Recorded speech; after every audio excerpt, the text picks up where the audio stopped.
بیٹی پیدا کرنا کوئی جرم تو نہیں ہوتا، یہ تو اللہ کی دین ہے، وہ جو چاہے عطا کرے۔ مگر ہمارے معاشرے میں آج بھی بیٹی کو بوجھ، نحوست اور کم تر سمجھا جاتا ہے۔ ایک ایسا ہی دردناک ماضی ریشما نامی خاتون کا بھی ہے، جو پچھلے 3 سال سے ہمارے ہاں کام کر رہی ہے۔ جب سے وہ ہمارے ہاں آئی تھی، میری ماما نے اسے کچن کے سارے کام کرنے کا کہا تھا۔ وہ خاموشی سے ماما کا بتایا ہوا ہر کام کرتی رہتی، کام نپٹا کر وہیں کچن میں فرش پر ایک طرف بیٹھی رہتی۔ اکثر ماما کہتی کہ ریشما تم نیچے کیوں بیٹھ جاتی ہو، اتنی چیئرز خالی ہیں، صوفہ ہے۔ مگر وہ کہتی نہ بی بی جی، آپ بڑے لوگ ہو، اتنا بھی کہنا آپ کا مجھ پر احسان ہے، میرے کپڑے خراب ہیں، آپ کے صوفے خراب ہو جائیں گے۔ میری ماما ایسی ہی تھیں، ہماری بھی یہی تربیت کی تھی کہ گھر میں کام کرنے والے ملازمہ ہو یا باہر کام کرتے ہوئے مزدور، سب کو اتنی ہی عزت دو جتنی کہ ایک بزرگ کو اور بڑوں کو دی جاتی ہے۔ میں نے اکثر نوٹ کیا تھا کہ وہ ہمارے کھانا کھانے کے بعد باقی بچا ہوا کھانا دیگچے سے نکال کر شاپر میں ڈالتی اور چادر کے نیچے چھپا کر گھر سے باہر لے جاتی۔ ٹھیک 2 منٹ بعد واپس آ کر دوبارہ کاموں میں لگ جاتی۔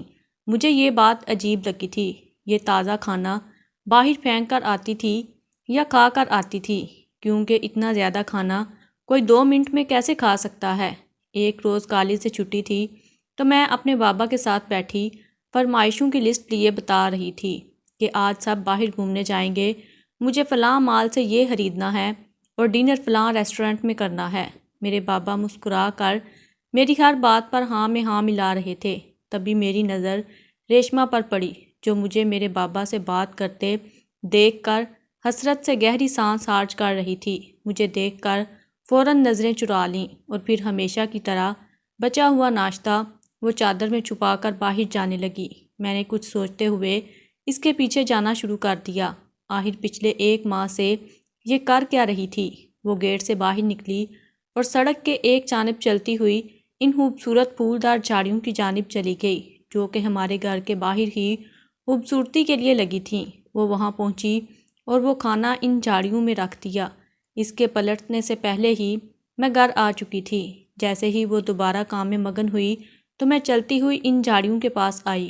مجھے تو پہلی بار ریشما پر غصہ آیا تھا، سوچ دیا تھا کہ آج تو ماما سے ڈانٹ پڑواؤں گی، بھلا روز یہ تازہ کھانا کیوں اتنا زیادہ بناتی ہیں اور پھر یوں ضائع کر دیتی ہے۔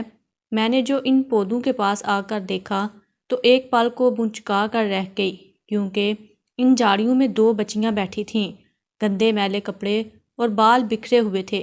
ان کے سامنے وہی کھانے کا شاپر پڑا تھا جسے وہ کھانا نکال کر کھا رہی تھیں۔ مجھے دیکھ کر ان کے ہاتھ رکے، میں بغیر بولے واپس گھر چلی آئی اور یہ بات آ کر ماما کو بتائی۔ ماما کہنے لگیں اس میں کوئی بری بات تو نہیں ہے اگر وہ کسی غریب کی مدد کر رہی ہے، مگر ہاں ایک دفعہ بتا دیتی تو ہم نے کون سا منع کرنا تھا۔ ماما نے ریشما کو بلایا اور اس بارے میں دریافت کیا تو اس کے چہرے کا رنگ اڑا تھا۔ اٹکتے ہوئے کہنے لگی کہ بیگم صاحبہ، دراصل وہ بچیاں میری سگی بیٹیاں ہیں۔ میں نے اور ماما نے بے ساختہ ریشما کو دیکھا تھا۔ ماما کہنے لگیں کہ تمہاری بیٹیاں، مگر آج تک تم انہیں گھر کے اندر تو نہیں لائی، پچھلے 1-2 ماہ سے یہاں ہو تو پھر اچانک یہ بچیاں۔ ریشما تو اگلے ہی پل پھوٹ پھوٹ کر رونے لگی اور روتے ہوئے ہاتھ چھوڑ کر بولی کہ خدا کا واسطہ بیگم صاحبہ، مجھے نوکری سے نہ نکالنا، میں اپنی بچیوں کا پیٹ کیسے پالوں گی؟ آج سے پہلے جس گھر میں بھی گئی تھی، میری بیمار بچیوں کو دیکھ کر کوئی رکھنے والا نہ تھا، سب نے دھتکار دیا۔ ایک آپ تھیں جس نے نوکری دی، اس لیے بچیوں کو روزانہ وہیں چھپا کر بٹھا دیتی ہوں تاکہ بد نظروں سے بھی بچی رہے اور میں بچا ہوا کھانا انہیں کھلا کر پیٹ بھر سکوں۔ ریشما تو خود کے اندر نہ جانے کئی راز چھپائے ہوئے تھی۔ ماما تو ریشما سے بولی کہ تمہارا گھر کہاں ہے اور تمہارا شوہر، تم بچیوں کو گھر بھی تو چھوڑ سکتی تھی۔ ریشما نے یہ سنا تو ایک گہری سانس خارج کر کے رہ گئی۔ تب تک دوسری ملازمہ کو بھجوا کر ماما نے ریشما کی بچیوں کو گھر میں بلوا لیا تھا، جو کہ 5 اور 3 سال کی بچیاں تھیں۔ ماما نے ریشما سے اس کا ماضی پوچھا تو وہ روتے ہوئے ان اذیت ناک لمحات کے بارے میں بتانے لگی جن کو سن کر میری روح تک نے جرجری لی تھی۔ ریشما گجرات کے ایک گاؤں میں رہنے والی لڑکی تھی۔ اس وقت اس کی عمر 16 سال تھی۔ جب باپ نے اس کا رشتہ اپنے کسی عزیز کے بیٹے کے ساتھ طے کر دیا، وہ گھر میں داخل ہوا تو کہنے لگا، میں نے ریشما کا رشتہ اپنے دوست کے بیٹے سے طے کر دیا ہے۔ ریشما کی ماں نے جب یہ سنا تو شوہر کو کہنے لگی کہ ایسا کیوں کیا، نہ پوچھا نہ بالا، نہ ہی وہ لوگ رشتہ لینے گھر تک آئے۔ مگر ریشما کا شوہر فوراً بات کاٹ کر بولا، یہ مردوں کی باتیں ہوتی ہیں، تم عورتوں کے مشوروں کی ہم مردوں کو بالکل بھی ضرورت نہیں۔ وہی دقیانوسی انا تھی جو اس گاؤں میں عورتوں کو کم تر سمجھتے ہوئے آ رہی تھی۔ ریشما کا تو دل حلق کو آیا تھا، وہ تو ابھی بھی معصوم بچی تھی، مگر باپ کے فیصلے کے آگے اس نے سر تسلیم ہم کر دیا۔ اسی جمعہ کو نکاح کے لیے لڑکے والے آ چکے تھے۔ لڑکا بھی اس کے باپ کے ہی مزاج کا تھا اور اس سے کافی بڑی عمر کا تھا۔ یہ اس کی دوسری شادی تھی۔ نکاح کے بعد وہ ریشما کو رخصت کر کے اپنے ساتھ لے گئے۔ ریشما ابھی اپنے حجرہ عروسیہ میں آ کر بیٹھی ہوئی تھی کہ تبھی دھڑلے سے دروازہ کھول کر ساس کمرے میں داخل ہوئی اور آتے ہی بہو پر اپنا روب جماتے ہوئے کہنے لگی کہ ریشما دیکھ، تو اس گھر کی بڑی بہو ہے، میرے بعد اس گھر کو تو نے ہی سنبھالنا ہے۔ میری بوڑھی ہڈیوں میں تو اب جان نہیں رہی، اس لیے میں تجھے گھر میں بہو نہیں بلکہ بیٹی بنا کر لائی ہوں، اور بیٹیاں گھر کی ساری ذمہ داری اٹھاتی ہیں۔ اس لیے دیکھ گھر کا حلیہ کیسے بکھرا پڑا ہے، اتنے مہمان آئے تھے جو کچرا کر کے چلے گئے، تو ایسا کر جلدی سے سادے کپڑے پہن اور باہر آ جا، میری صاف صفائی میں مدد کروا۔ ریشما جو پہلے ہی ڈری سہمی سی وہاں بیٹھی تھی، اپنے شوہر کا غصے سے بھرا ہوا چہرہ دیکھ کر ہی اسے خوف آ رہا تھا۔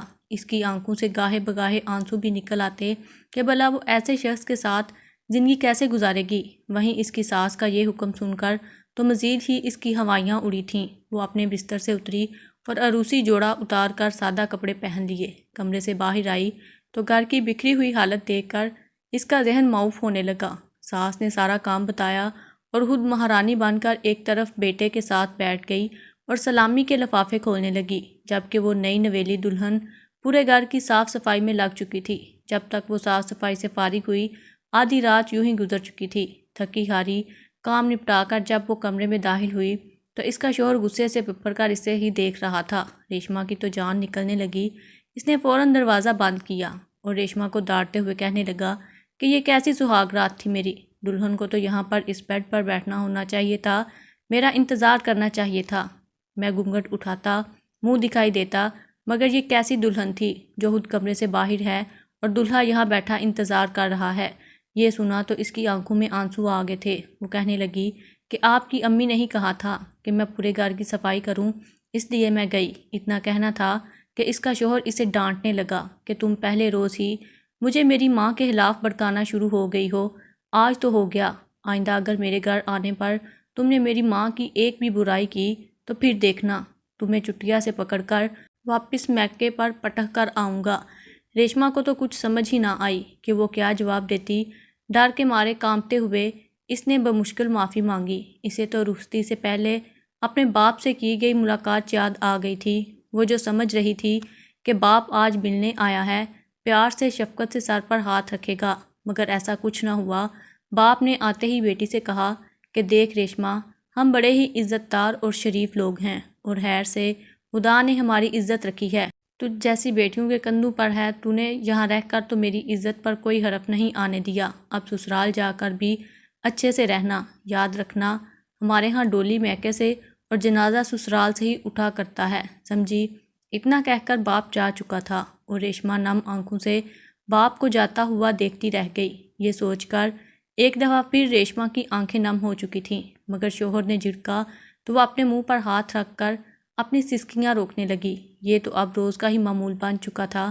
ابھی اس کے ہاتھوں کی مہندی بھی پھیکی نہ پڑی تھی کہ ساس نے پورے گھر کی ذمہ داریاں اسی پر ڈال دیں، یہاں تک کہ صبح کا ناشتہ بھی اٹھ کر ریشما نے ہی بنایا تھا۔ سارے گھر کے کام کرتے ہوئے اگر تھوڑی دیر بیٹھ جاتی تو ساس جھڑکنے لگتی، ذرا سا کام خراب ہو جاتا تو تھپڑ تک مارنے سے گریز نہ کرتی تھیں۔ ایک روز کھانا بناتے ہوئے اس سے سالن جل گیا، ساس غصے سے ریشما کو مارنے لگی۔ اس روز اس نے ریشما کو کھانا بھی نہ دیا تھا بلکہ کمرے میں بند کر دیا۔ جب شوہر آیا تو مزید اسے پیٹنے لگا اور لان تان کرنے لگا۔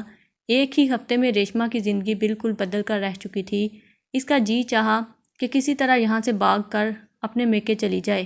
اس نے اپنے شوہر سے بھی کہا کہ مجھے ایک دفعہ میکے لے جائیں، مجھے اپنی ماں کی بہت یاد آ رہی ہے، مگر شوہر نے فوراً انکار کر دیا کہ میرے پاس فالتو پیسے نہیں ہیں جو تجھے میکے کی سیر کروا کر لاؤں۔ ریشما جان چکی تھی کہ اسے اپنی مدد آپ کے تحت یہاں سے نکلنا ہوگا۔ اس نے سوچ لیا تھا کہ وہ ایک دفعہ میکے جا کر انہیں جب حقیقت بتائے گی تو اس کے ابو ضرور اس کے شوہر کو ڈانٹیں گے یا اس سے طلاق دلوا دیں گے۔ یہی سوچ کر اس نے اگلے ہی روز شوہر کی جیب سے کچھ پیسے نکال کر رکھ دیے۔ جیسے ہی دن کا وقت ہوا اور ساس اپنے کمرے میں آرام کرنے لگی اور شوہر گھر سے باہر تھا تو فوراً گھر سے بھاگ نکلی اور اپنے میکے پہنچ گئی۔ شام کا وقت تھا جب وہ میکے کی دہلیز پر پہنچی۔ اس کا باپ صحن میں بیٹھا ہوکا پی رہا تھا جبکہ ماں کاموں میں مصروف تھی۔ ریشما روتے ہوئے گھر میں داخل ہوئی اور ماں ماں کرتی ہوئی ماں کے گلے لگ گئی۔ ماں نے جب اپنی بچی کو دیکھا تو سینے سے لگا کر پوچھنے لگی کہ کیا ہوا، کیوں رو رہی ہو، کیا بات ہے، تمہاری یہ حالت کیسے ہو گئی؟ وہیں باپ نے جب بیٹی کو دیکھا تو کہنے لگا، تمہارا شوہر کہاں ہے، کس کے ساتھ آئی ہو اور کیوں آئی ہو؟ باپ کے سوال سن کر ریشما کے دل پر ٹیسیں اٹھنے لگی تھیں۔ وہ آج رخصتی کے بعد پہلی دفعہ میکے آئی تھی۔ روتے ہوئے باپ کے قدموں میں گر گئی اور کہنے لگی کہ وہ لوگ مجھ پر بہت ظلم کرتے ہیں۔ اس نے اول سے آخر تک سب کچھ اپنے باپ اور ماں کو بتا دیا۔ یہ سب سننے کے بعد باپ بجائے چند لفظ بول کر بیٹی کو ڈھارس دینے کے فوراً بپھر پڑا اور ایک زناٹے دار تھپڑ ریشما کو مار کر کہنے لگا، تو اتنی دور سے یہاں تک آ گئی، تجھے اپنے سسرال کے گاؤں والوں نے بھی اکیلے جاتا دیکھا ہوگا اور پھر میکے گاؤں والوں نے بھی اکیلا آتے دیکھا ہوگا۔ تو نے تو 2 گاؤں میں میری عزت ہاتھ میں ملا دی، شرم آنی چاہیے تجھے۔ آخر کیسے تو شوہر کی اجازت کے بغیر یہاں آ سکتی ہے؟ جن قدموں سے آئی ہے انہی قدموں سے واپس چلی جا، تجھ سے اب ہمارا کوئی سروکار نہیں۔ ریشما نے تو ابھی تک پانی کا گھونٹ بھی نہیں بھرا تھا جب باپ نے اسے بازو سے پکڑا اور واپس سسرال چھوڑنے چلا گیا۔ ماں اپنے شوہر کے قدموں میں گرتی رہی، روکتی رہی، مگر کوئی بچانے والا نہ تھا۔ باپ ریشما کو واپس چھوڑ آیا۔ شوہر اور ساس وہاں پر پہلے ہی پریشان تھے کہ ریشما کہاں گئی۔ جب ریشما کو اپنے باپ کے ساتھ آتا دیکھا تو غصے کے مارے بگولا ہو گئے۔ اگلے ہی پل شوہر نے تو اس کے باپ کے سامنے ہی اسے تھپڑ مار دیا۔ باپ کچھ نہ بولا، الٹے پاؤں وہاں سے واپس چلا گیا۔ ریشما نے ایک ٹھنڈی سانس حاصل کر کے ایک دفعہ اپنے باپ کو جاتا دیکھا تھا۔ وہ پہلی بار تھا جب اس نے سمجھ لیا تھا کہ اس دنیا میں اس کا کوئی نہیں ہے، وہ چاہے جیے یا مرے، کسی کو کوئی فرق نہیں پڑتا۔ ساس اور شوہر نے اس شام اسے بہت مارا تھا، یہاں تک کہ اس کا بازو بھی ٹوٹ گیا، مگر خیر یہ تو اب اس نے ساری زندگی ہی سہنا تھا۔ 2 ماہ بعد وہ حاملہ ہو چکی تھی۔ اس کی حاملہ ہونے کی خبر ملی تو ساس اور شوہر بہت خوش ہوئے۔ اس بہانے اس پر کام کی زیادتی کم کر دی گئی، مگر ایک اور تلوار اس کے سر پر منڈلانے لگی۔ کہنے لگے کہ بیٹا ہی دینا، ان لوگوں کی بڑی عزت ہوتی ہے جن کے ہاں پہلی اولاد بیٹا ہوتی ہے۔ ریشما بھی یہی دعا کرنے لگی کہ اس کے ہاں بیٹا ہو، مگر اس نے پہلی مرتبہ ایک بیٹی کو جنم دیا تھا۔ ساس اور شوہر نے تو سرسری سا دیکھ کر منہ پھیر لیا تھا۔ اس کی حالت خراب تھی، مگر اس کے باوجود ساس نے اسے تانے دینا شروع کر دیے اور اگلے ہی روز سے گھر کے کام کروانا شروع کر دیے۔ کہنے لگی، بیٹا ہوتا تو تیرے خوب ناز نہرے اٹھاتے، بیٹی ہی تو پیدا کر کے دی ہے۔ بیچاری ریشما کراہتی ہوئی گھر کے کاموں میں لگ گئی۔ دوسری مرتبہ پھر حاملہ ہوئی تو ایک بار پھر ساس کہنے لگی کہ اس بار تو ہر حال میں بیٹا ہی چاہیے، اگر بیٹا نہ ہوا تو ہم سے برا کوئی نہیں ہوگا۔ وہ بیچاری روتی ہوئی دعائیں کرتی رہی کہ اس بار اللہ تعالیٰ بیٹا عطا کر دیں، مگر نہ جانے کیسی آزمائش اس پر آئی تھی کہ اس نے اس بار بھی ایک بیٹی کو جنم دیا۔ دوسری بیٹی بھی آئی تو شوہر مزید نفرت کرنے لگا۔ دونوں نے ریشما کی زندگی اجیرن کر کے رکھ دی تھی۔ ہر وقت ریشما کو مارتے رہتے اور بچیوں پر بھی چلاتے رہتے۔ اتنی چھوٹی بچیوں کو شوہر مارنے سے بھی گریز نہ کرتا تھا۔ وہ سارے گھر کے کام کرتی رہتی اور اپنی بچیوں کو بھی سنبھالتی۔ ریشما کو اتنا ہی کھانا دیتی جو صرف ایک شخص کو پورا ہو سکتا۔ وہ خود بھوکی رہ لیتی، مگر اپنی بچیوں کو پیٹ بھر کے کھانا کھانے کو دیا کرتی تھی۔ وقت کچھ اچھا گزرا تو ریشما تیسری بار بھی حاملہ ہوئی۔ اس بار تو شوہر نے یہی شرط رکھی تھی کہ اگر تم نے میرا بیٹا پیدا کر کے نہ دیا تو دیکھنا میں تمہارا حشر کیا کرتا ہوں۔ ریشما رونے لگی تھی۔ اس بار بہت دعائیں کیں کہ میرے ہاں بیٹا پیدا ہو جائے۔ 2 بیٹیاں پہلے ہی ہیں، جہنم جیسی زندگی گزار رہی تھی، اگر تیسری بھی آ گئی تو نہ جانے کیا ہوگا۔ جیسے ہی کچھ ماہ گزرے تو شوہر اسے ڈاکٹر کے پاس چیک اپ کے لیے لے گیا، جس نے الٹرا ساؤنڈ کر کے ریشما کو بتایا کہ وہ ایک بار پھر بیٹی کو جنم دینے والی ہے۔ ریشما تو پھوٹ پھوٹ کر رونے لگی تھی، کہنے لگی کہ میں نے کتنی دعائیں مانگی تھیں، آخر کیوں میری زندگی مزید تنگ ہوتی چلی جا رہی ہے۔ بیچاری ریشما روتی ہوئی باہر نکلی تو شوہر نے سوال ہی یہی کیا کہ بتاؤ بیٹا ہے یا بیٹی؟ ریشما کچھ نہ بولی، آخر وہ خود ہی ڈاکٹر سے پوچھنے کے لیے چلا گیا۔ ڈاکٹر نے جب بتایا کہ وہ ایک بار پھر بیٹی کی ماں بننے والی ہے تو اس کے غصے کی کوئی انتہا نہ رہی۔ اس وقت تو وہ چپ رہا، گھر چلا آیا، مگر لاتے ہی اس نے ڈنڈے سے بیوی کو پیٹنا شروع کر دیا۔ وہ اس کے پیٹ پر ہی لگاتار مارتا جا رہا تھا۔ بیچاری ریشما درد سے کراہ رہی تھی اور بچیاں ماں کو پیٹتا دیکھ کر باپ کے قدموں میں گر چکی تھیں، ہاتھ جوڑ کر کہہ رہی تھی کہ میری اماں کو مت مارو، وہ مر جائے گی، اماں کی جگہ ہمیں مار لو، تم اماں کو کچھ مت کہو۔ مگر دونوں تو جلاد بن بیٹھے تھے۔ بیچاری کتنی دیر تک سسکتی کراہتی رہی اور پھر اس کے شوہر نے ریشما کو بھی اور اس کی بچیوں کو بھی گھسیٹتے ہوئے گھر سے باہر نکال دیا۔ ریشما تو ویسے ہی بے ہوشی کی حالت میں جا رہی تھی، درد سے چلا رہی تھی اور شوہر کے آگے ہاتھ جوڑ رہی تھی کہ مجھے ڈاکٹر کے پاس لے جاؤ، مجھ سے مزید درد نہیں برداشت ہو رہا۔ مگر شوہر تو اسے پیروں سے ٹھوکر مارتا ہوا ادھر جا چکا تھا۔ دونوں بچیاں ماں کی حالت دیکھ کر پڑوسیوں کا دروازہ کھٹکھٹانے لگیں، مگر کسی کو بھی ان پر رحم نہ آیا، نہ ہی کوئی مدد کے لیے گھر سے نکلا۔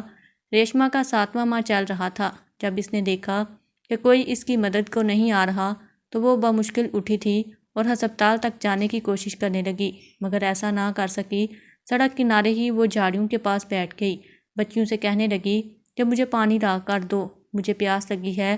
وہ چھوٹی چھوٹی بچیاں آخر کہاں سے پانی ڈھونڈتی، روتے ہوئے گاڑیوں کو روک کر ان سے مدد مانگنے لگی، مگر ہر کوئی انہیں بکاری سمجھ کر نہ رکتا۔ ریشما نے وہیں ایک بچی کو جنم دیا تھا جو باپ کا ظلم نہ سہ کر وہیں مر چکی تھی۔ ریشما کی حالت غیر ہو رہی تھی۔ آخر دونوں بچیاں واپس اپنے گھر کی جانب بھاگ گئیں تاکہ باپ کی منت سماجت کر سکیں۔ جب گھر کے دروازے پر پہنچی تو ان کے ہوش اڑ گئے تھے، کیونکہ گھر میں آگ لگی ہوئی تھی، پورا گھر جل رہا تھا، ہر طرف دھواں ہی دھواں تھا۔ آس پاس کے لوگ اب گھروں سے باہر نکل چکے تھے اور پانی کا انتظام کر کے پھینک رہے تھے تاکہ آگ کو بجھایا جا سکے، مگر وہ آگ تو مزید بڑھتی ہی چلی جا رہی تھی۔ بچیاں مارے خوف کے وہاں سے دور ہٹ گئیں۔ لوگوں کا کہنا تھا کہ آگ گیس پائپ پھٹنے سے لگی ہے۔ ریشما کی ساس اس وقت کچن میں ہانڈی بنا رہی تھی جب ریشما کو مارنے کی خاطر چولہا جلا ہوا ہی چھوڑ کر باہر آ گئی۔ اس نے جس حفاظتی کپڑے سے دیگچی کو تھام رکھا تھا وہ چولہے پر ہی غصے سے پٹک کر آئی تھی۔ اس کپڑے کو آگ لگی تو وہ آگ گیس کے پائپ پر جا گری۔ دھیرے دھیرے پگھلتے ہوئے پائپ نے پورے گھر کو آگ کی لپیٹ میں لے لیا تھا۔ جب تک دونوں ماں بیٹے کو پتہ چلا بہت دیر ہو چکی تھی، دونوں ہی جل کر مر چکے تھے۔ بچیاں دوڑ کر واپس ماں کے پاس آئیں تو ماں نے بے ہوش پڑی تھی۔ وہ کہیں سے پانی لے کر آئیں اور ماں کو پلانے لگیں۔ مری ہوئی بہن ان کے پاس پڑی تھی۔ ریشما کی طبیعت کچھ سنبھلی تو اس نے وہیں پر چھوٹی سی قبر کھود کر بچی کو دفنا دیا تھا اور پھر کئی روز وہیں سڑک کے کنارے بنی ہوئی جھونپڑیوں میں گزار دیے۔ جھونپڑی والوں نے بھی اس عورت کی حالت دیکھ کر کچھ کھانے کو دے دیا تھا اور وہ 2-3 دن بعد گھروں میں کام ڈھونڈنے لگی تھی۔ اس کی حالت دیکھ کر کوئی بھی اس کو رکھنے کو تیار نہ تھا، مگر جو بھی اس کو رکھنے کو تیار ہوتا تو اس کی بچیوں کو دیکھ کر منع کر دیتا کہ اگر تم کام کرو گی تو بچیوں کو گھر ہی چھوڑ کر آؤ، یہاں مت لے کر آنا۔ بیچاری ریشما رونے لگتی کہ ہر بچیوں کو کہاں چھوڑ کر آئے، اب کوئی گھر ہی نہیں رہا تھا۔ آخر اسے نوکری ہمارے ہاں ملی تھی اور اس ڈر سے کہ نوکری نہ چلی جائے اس نے اپنی بچیاں گھر کے باہر بٹھا رکھی تھیں۔ ریشما ہمارے سامنے فرش پر بیٹھی ہوئی اتنا بتا کر اپنی آنکھوں سے بہتے ہوئے آنسو چادر سے صاف کرنے لگی۔ نہ جانے کب میری بھی آنکھوں سے آنسو نکل آئے تھے، مجھے احساس ہی نہ ہوا۔ میری ماں بھی اپنی آنکھیں پونچھ رہی تھی اور میں فوراً ایک گہری سانس خارج کر کے ان معصوم بچیوں کو دیکھنے لگی جو ابھی بھی سہمی ہوئی ماں کے پیچھے چھپی تھیں۔ میری ماما نے کچھ ہمدردانہ الفاظ ریشما سے کہے اور اس سے کہا کہ تم فکر مت کرو، آج کے بعد تم ہمارے گھر میں ہی رہو گی۔ اپنی بچیوں کے ساتھ ہمارے گھر کے پیچھے کوارٹر خالی پڑا تھا، وہ ہم نے ریشما کو رہنے کے لیے دے دیا ہے اور اب وہ ہمارے ساتھ ہی رہتی ہے۔ جس سکول میں میرے چھوٹے بہن بھائی پڑھتے ہیں اسی میں ہی ریشما کی دونوں بچیوں کو بھی داخل کروایا دیا ہے۔ وہ میری ماں کی منہ بولی بہن بن چکی ہیں اور میں انہیں خالہ کہہ کر بلاتی ہوں۔ 3 سال گزر چکے ہیں، مگر آج بھی ریشمہ کبھی مسکراتے ہوئے نظر نہیں آئی، نہ ہی اس کی ڈری سہمی سی بچیاں کبھی کھل کر مسکرائی ہیں۔ نہ جانے کتنے درد سہ کر یہاں تک پہنچی تھیں۔